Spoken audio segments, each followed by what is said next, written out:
যদি নিরপেক্ষভাবে ভোট হয় আমার মনে হয় ৩০০ আসনের মধ্যে বিএনপি একাই ২৭৫ থেকে ২৮০টা সিট পাবে। বিএনপি আসলে তাহলে প্রতিপক্ষ কাকে মনে করছে? প্রতিপক্ষ আসলে মনে করার মতো ওই ধরনের অবস্থা কিন্তু আসলে কারণ নাই। বিএনপির পরে যদি এখন কেউ থাকে সেটা আমরা ধরতেছি আপনার জামাত ইসলামী।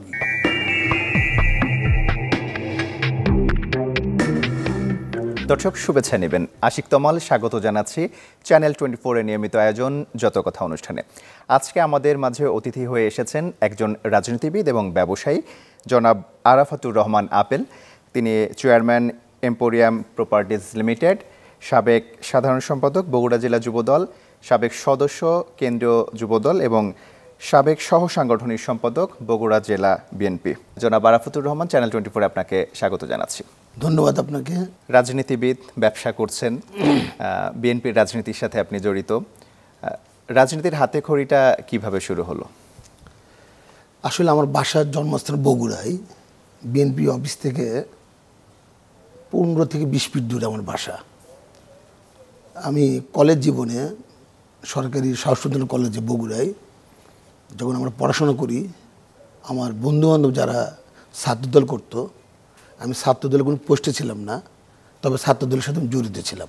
এটা কি স্কুলে থাকতে? না, এটা কলেজে, সাহসুদ্দিন কলেজে। আমি 2002-03-04-এ যখন বগুড়া জেলা স্বেচ্ছাসেবক দলের সভাপতি এনাম ভাই ছিলেন, এনাম ভাই কমিটিতে আমি ছিলাম। আমার রাজনীতি স্বেচ্ছাসেবক দলের পদ পদবি দিয়ে স্বেচ্ছাসেবক দলে আমি রাজনীতি শুরু করি। তখন তো বিএনপি ক্ষমতায়। হ্যাঁ, তখন বিএনপি ক্ষমতায়। তখন আমি ওই 4 সালের পরে 5 সালে তখন আমি যুবদলের সাথে সম্পৃক্ত হই। 2005-06 সালে আমাদের বগুড়া জেলা যুবদলের সভাপতি ছিলেন KM খায়রুল বাশার এবং সাধারণ সম্পাদক ছিলেন ফারুকুল ইসলাম, সাংগঠনিক সম্পাদক ছিলেন আমিনুল ইসলাম। ওদের প্রস্তাবিত কমিটিতে আমি শিল্প বিষয়ক সম্পাদক ছিলাম, কিন্তু কমিটিটা পাস হয়নি। তারপরে চলে আসে 111 আসার পরে আমাকে 2008 সালের জানুয়ারির শেষের দিকে র্যাব আমাকে নিয়ে যায়, র্যাবের কার্যালয়ে। এটা কি 111-এর সময়? 111-এর সময় 2008 সালে র্যাব নিয়ে যায়। আমার কোনো অপরাধ নাই, আমার কোনো কেসও নেই। নিয়ে যায় যে আমি পার্টি অফিসের সঙ্গে লাগে না আমার বাসা। এই যে আন্দোলন সংগ্রাম হয়েছে, আমি নাকি আমার বাসা থেকেই অস্ত্র, বাসা থেকেই নাকি আন্দোলনের সামগ্রী আমার বাসায় ছিল। কে বা কাহারা আমার নামে কমপ্লেন করার পরে 2008 সালে আমাকে র্যাব নিয়ে যায়। র্যাব নিয়ে যাওয়ার পরে তারা আমাকে 2 দিন রেখে দিয়েছিল। রেখে দিয়ে তারপরে তারা খোঁজখবর নিয়ে দেখেছেন যে যারা কমপ্লেন দিয়েছে আমার নামে আসলে কমপ্লেনটা সঠিক নয়। তারপরে আমার কাছে তারা একটা মুসলিকে লিখে নেয় যে আমি যদি কখনো বগুড়ার বাইরে যাই, বাংলাদেশের বাইরে যাই, তাদের কাছ থেকে অনুমতি নিয়ে যায়। এই শর্তে আমাকে তারা ছেড়ে দেয়। 2014 সালেও আমার নামে মামলা হয়। 2014 সালেও আমি আবার গ্রেপ্তার হই। 2014 সালে আমি আবার জেল খাটি। জেল খাটার পরে আপনার 2015 সালে প্রথম দিকে আমি ঢাকায় আসি। কারণ দিনের পর দিন মামলা, অনেকে দেশ ছেড়ে দেশের বাইরে চলে গেছে, কিন্তু আমার দেশ ছাড়ি নাই। তখন আমি ঢাকায় আসি, ঢাকা বগুড়া এভাবেই তখন আমি ঢাকাতে আমি ওই রাজনীতি করি, বগুড়াতে রাজনীতি করি। এরপরে আমাদের যুবদলের কমিটি 2018 সালে আমাকে যখন নতুন কমিটি দেয়, তখন 2018 সালে যেহেতু আমি ঢাকায় থাকি, বগুড়া ঠিকমতো থাকি না, সেহেতু 2018 সালে আমাকে বাদ দেয় মানে যুবদল থেকে। কিন্তু আমি বিএনপি দিয়েছিলাম আপনার ওই 2011 থেকে 2018 পর্যন্ত আমি বিএনপির সহ সাংগঠনিক সম্পাদক ছিলাম। মানে যুবদলের সেক্রেটারির পাশে বিএনপির সহ সাংগঠনিক সম্পাদক ছিলাম বগুড়া জেলা বিএনপির। করোনার আগে আপনি কাহার আখন্দ উনি সিআইডি এসপি ছিলেন, উনি একজন অ্যাডিশনাল এসপি দিয়ে আমাকে ফোন করে ডেকে নিয়ে যায়। তা আমি তো নিজেই আশ্চর্য যে মানে ঢাকাতে তো আমি মানে ওইভাবে তো মানে জড়িত না যে আমি আমাকে চিনবে জানবে। তারপর আমি গেলাম, যাওয়ার পর উনি বললো যে আপনি ওই বনানীতে থাকেন, আপনি বনানী ছাত্রদল এবং বনানীর যুবদল অনেক নেতাকর্মী আপনার অফিসে যায়, আপনি তাদেরকে আর্থিক সহযোগিতা করতেছেন বর্তমান সরকারের মানে মানে বর্তমান সরকার যেন অস্থিতিকর পরিস্থিতি থাকে, এবং আপনি বিএনপির আন্দোলনে যারা পার্টিসিপেট করতেছে এই ধরনের ছাত্রদল যুবদল নেতাকর্মীকে আপনি আর্থিক সহযোগিতা করছেন, এবং সেই রিপোর্ট গোয়েন্দা সংস্থার রিপোর্ট আমার কাছে আছে। কাহার আকন্দর যিনি অ্যাডিশনাল এসপি, উনি আমাকে পাশের রুমে যেয়ে বললো যে দেখেন এগুলো ঝামেলা করে লাভ নেই, আপনি আমাদের কাছে একটা অঙ্গীকারবদ্ধ করতে হবে, এবং আপনার পাসপোর্টের কপি দিতে হবে আমার কাছে। তখন অবশ্য আমাদের বিএনপি মাইন্ডেড একজন অ্যাডিশনাল এসপি ছিলেন, নামটা খেয়াল পড়ছে না, আমি তার সঙ্গে যখন আমি নিজাম না কি যেন নাম, ওনার সঙ্গে আমি আলোচনা করি, তো উনি বললো যে যেভাবে চাই সেভাবে তুমি তাদের সঙ্গে কথা বলো, আর আমি আমার মতো করে চেষ্টা করতেছি যাতে করে তোমাকে যেন মামলা না দেয়। তো ঠিক ওইভাবেই আপনার আমার কাছে লিখিত নেয়, এবং আমার পাসপোর্টের একটা full set copy, photostat copy তাদের কাছে রাখে। এটা হলো যে আপনার করোনার আগে। তারপরে করোনার পরে আমি আস্তে আস্তে ঢাকার বিভিন্ন রাজনীতি যারা করে, বিশেষ করে যুবদল, বিশেষ করে যারা বিএনপি জাতীয় নির্বাহী কমিটিতে আছেন, তাদের সাথে আস্তে আস্তে আমার সম্পৃক্ত বাড়ে। বিভিন্ন প্রোগ্রামে যাই, বিভিন্ন প্রোগ্রামে যাওয়ার পরে সম্পৃক্ত বাড়ে। এই অবস্থায় বগুড়ায় তো আমার 28টি মামলা, তখন আমার বগুড়ায় তখন 28টা মামলা। এই 28টার মামলা প্রায় অনেক মামলার জামিন করে দিয়েছেন আমাদের ব্যারিস্টার কায়সার কামাল সাহেব। উনি বিএনপির যত নেতাকর্মী গিয়েছেন, উনি কখনো মানে যত তাড়াতাড়ি সম্ভব উনি চেষ্টা করেছেন যে বিএনপির নেতাকর্মীদেরকে জামিন করে দেওয়ার জন্য। ঠিক 2023 সালে আমি উমরা করতে গিয়েছি। তখন আমি উমরা করি, বনানী ক্লাবে মুন্সিগঞ্জের 54 জন নেতাকর্মী সম্ভবত কোনো একটা মিটিং বা কোনো একটা প্রোগ্রামে তারা আসছিলেন বনানী ক্লাবে। তখন আমি বনানী ক্লাবের ওই ডিরেক্টর ছিলাম। তো ওই হারুন সাহেব প্রায় 5-7টা ডিবির গাড়ি নিয়ে এসে পুরো বনানী ক্লাবটা ঘিরে নিয়ে ওই 54 জনকে অ্যারেস্ট করে। অ্যারেস্ট করার পর বললো যে এই বডিতে যে 10 জন কমিটি আছে এর মধ্যে বিএনপি মাইন্ডেড কে।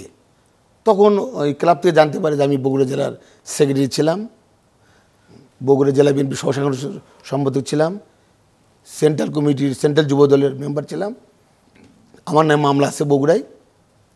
তখন সে আমাকে আসামি করে এবং ওই 54 জনকে আসামি করে সে বনানী থানায় মামলা দায়ের করে। আমি সরকার উৎখাতের জন্য আমি মুন্সিগঞ্জ থেকে লোক নিয়ে আসছি বনানী ক্লাবে মিটিং করার জন্য।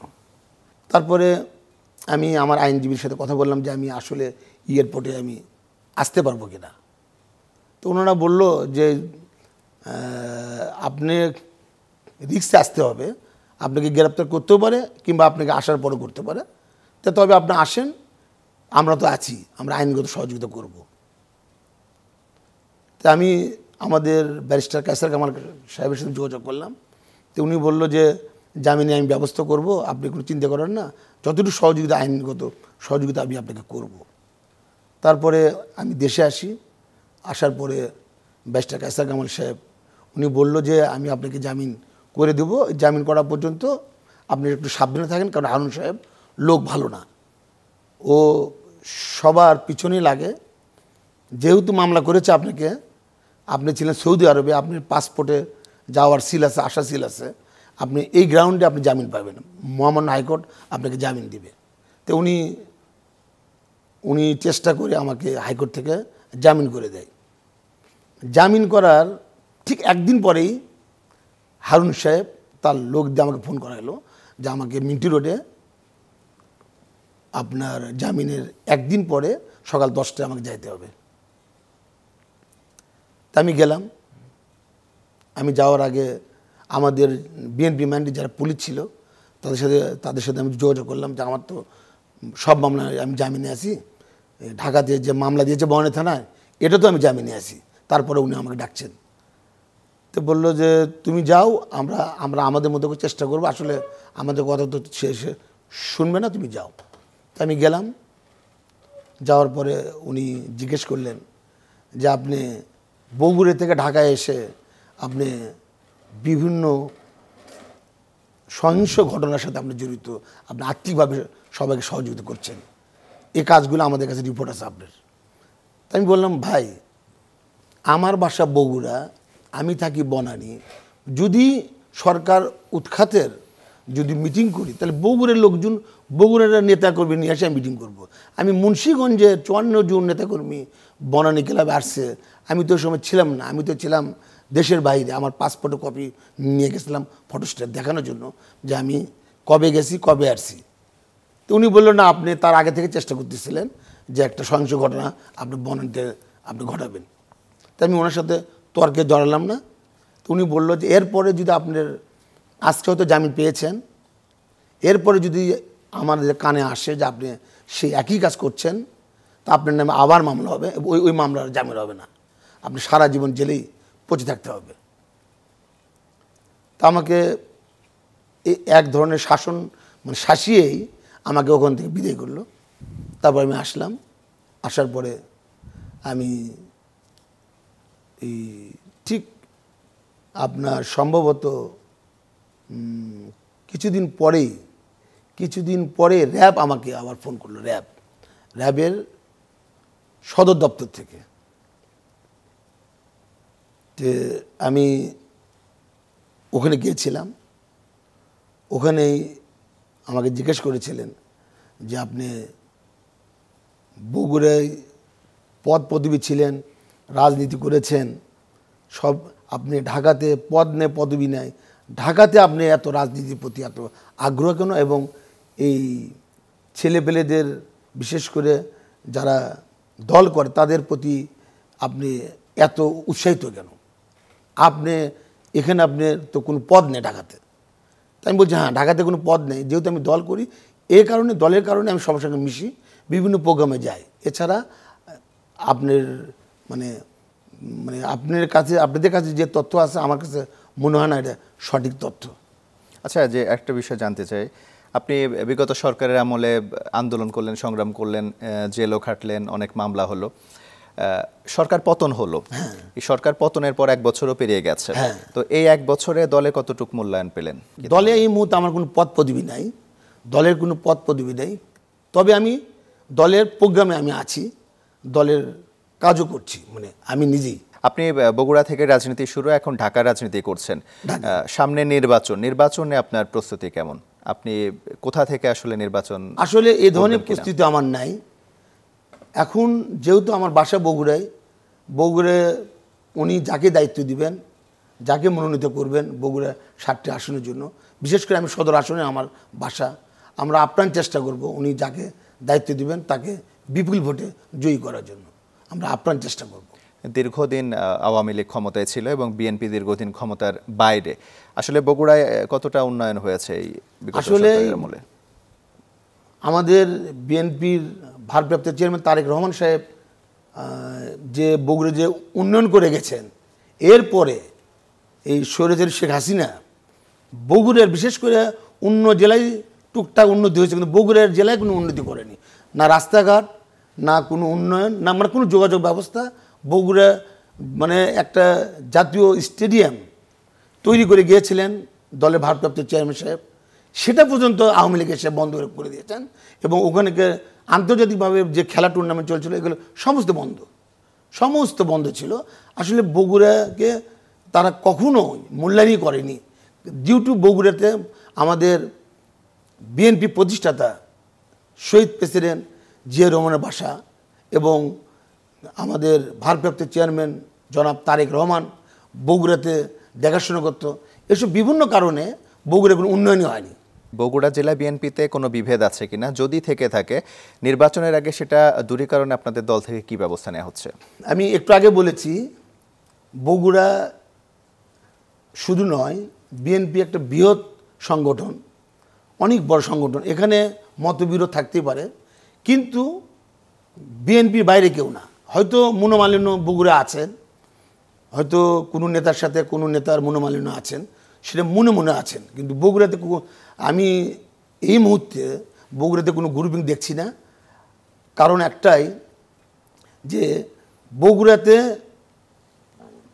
আমাদের বিএনপির ভারপ্রাপ্ত চেয়ারম্যান জনাব তারেক রহমান যেভাবে দৃষ্টিতে আছেন, বিশেষ করে যারা রাজনীতি করে তাদের উপরে, আমার মনে হয় না বগুড়াতে মানে গ্রুপিং মানে হবে, মানে বিএনপিতে গ্রুপিং হবে।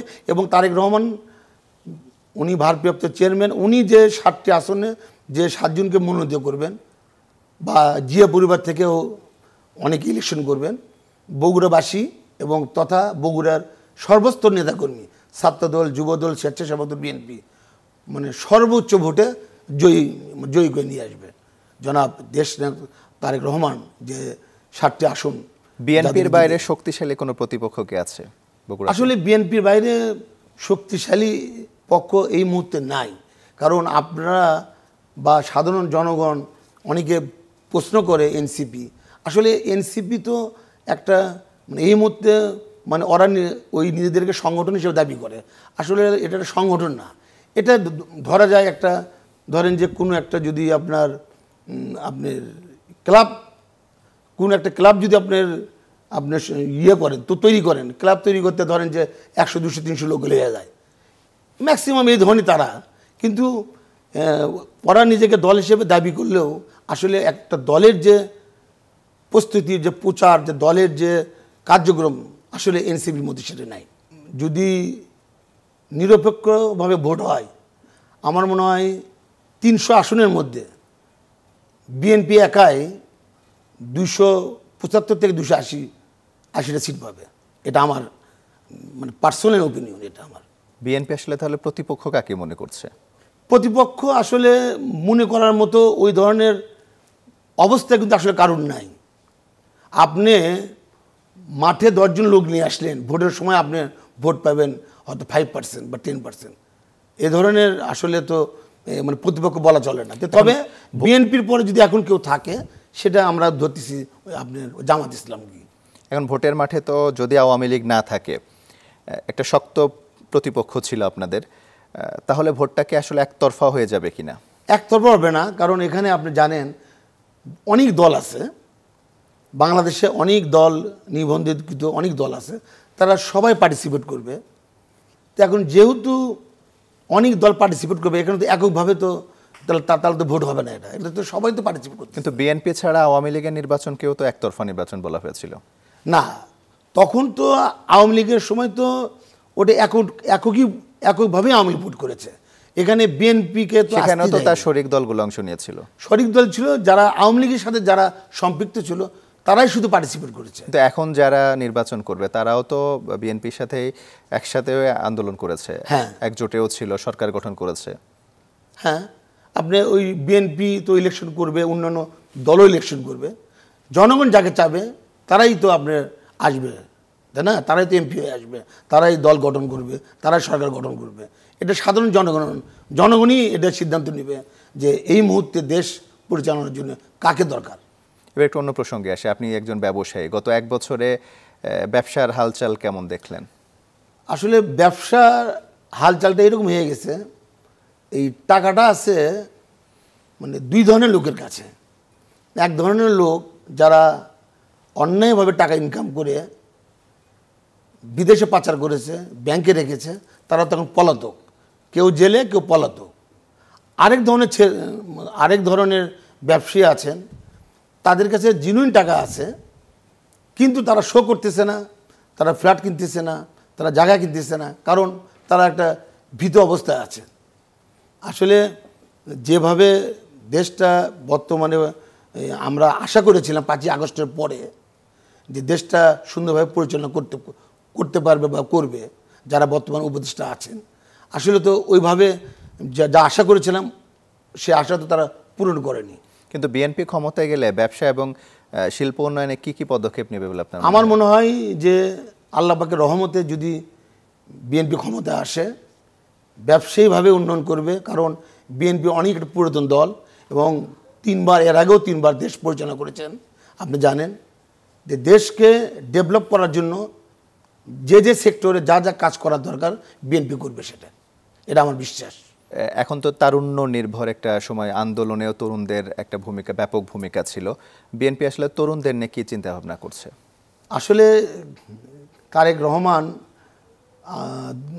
মানে দুটো কথা বলেছে, হয় এমপি না হলে পদ। এই 300টা আসন কিন্তু বিএনপির এমপি প্রার্থী আমার মনে হয় মিনিমাম 1000-1200 হবে।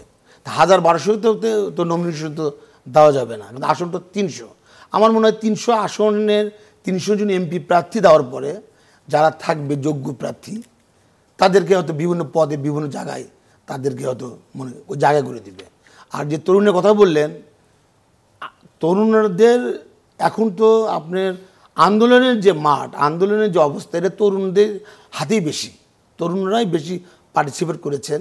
আর যারা একটু সিনিয়র নেতৃবৃন্দ তারা তো উপদেশ দিয়েছেন, তারাও মাঠে থেকেছেন, তারা আন্দোলন করেছেন, তারাও জেল কেটেছেন। কিন্তু তরুণরা একটু সেই তুলনায় একটু বেশি জেল কেটেছেন, বেশি আন্দোলন করেছেন। আমরা অনুষ্ঠানের শেষ পর্যায়ে চলে এসেছে। আপনার কাছে জানতে চাই যে এত বছর আন্দোলন সংগ্রাম করলেন, জেল খেটেছেন, মামলা হয়েছে অনেক, আপনার আসলে রাজনীতিতে প্রত্যাশা কি এবং প্রাপ্তি কতটুকু?